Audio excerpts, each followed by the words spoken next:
Hi everyone, in this tutorial I'll show you how to connect your Nintendo Switch to a laptop using HDMI and a capture card so you can play or stream your games on your PC.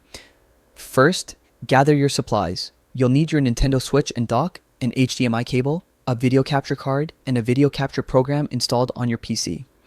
Note that this method works only with the regular Nintendo Switch, not the Switch Lite.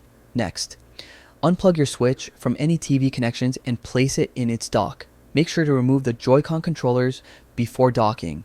Then, connect the dock to your capture card using the HDMI cable.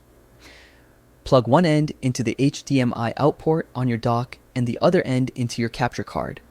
Don't forget to plug in the dock's power source and close the back panel. Now, insert the capture card into a USB port on your PC. If you're using a laptop, it's best to keep it plugged into a power source as the process can use quite a bit of power. Open your capture software on your PC and configure it to display the capture card.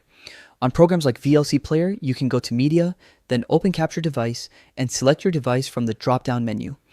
Power on your Nintendo Switch while it's docked. You should now see the Switch interface appear on your PC.